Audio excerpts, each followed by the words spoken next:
Matric ପରୀକ୍ଷା ସରିବା ପରେ ମାର୍ଚ୍ଚ 19ରୁ ଖାତା ଦେଖା ସୂଚନା ଦେଲେ ବୋର୍ଡ ଉପସଭାପତି।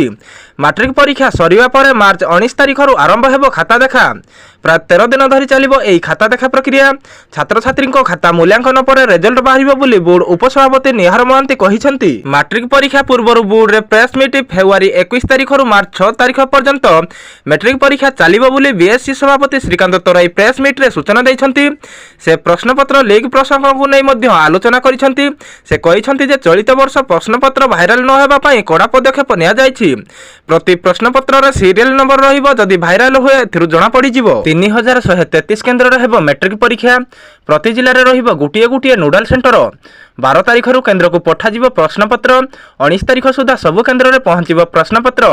ଚଳିତ ବର୍ଷ ମାଟ୍ରିକ ପରୀକ୍ଷା ଦେବେ 5,10,778 ପରୀକ୍ଷାର୍ଥୀ। ପରୀକ୍ଷାର୍ଥୀଙ୍କୁ ଅନଲାଇନ୍ ଏବଂ ଅଫଲାଇନ୍ ଜରିଆରେ ଆଡମିଟ୍ କାର୍ଡ ମିଳିବ। 21ଟି ପୁଲିସ ଷ୍ଟେସନ ହୋଇଛି ନୋଡାଲ ସେଣ୍ଟର। ଗୋଟିଏ ସିଟିଂରେ ସବୁ ପରୀକ୍ଷା କରାଯିବ। ତେବେ ସବୁ ପରୀକ୍ଷା ସକାଳ 9ଟାରୁ ଆରମ୍ଭ ହେବ। 5ରୁ 10 କିଲୋମିଟର ଭିତରେ ରହିବ ପରୀକ୍ଷା କେନ୍ଦ୍ର। ଏଥିସହ ପ୍ରଶ୍ନପତ୍ରରେ ରହିବ ଟାୱାର ମାର୍କ ଏବଂ କ୍ୟୁଆର୍ କୋଡ୍। 7ଟା 30ରୁ 8ଟା 30 ଭିତରେ ନୋଡାଲ ସେଣ୍ଟରରେ ଯିବ ପ୍ରଶ୍ନପତ୍ର।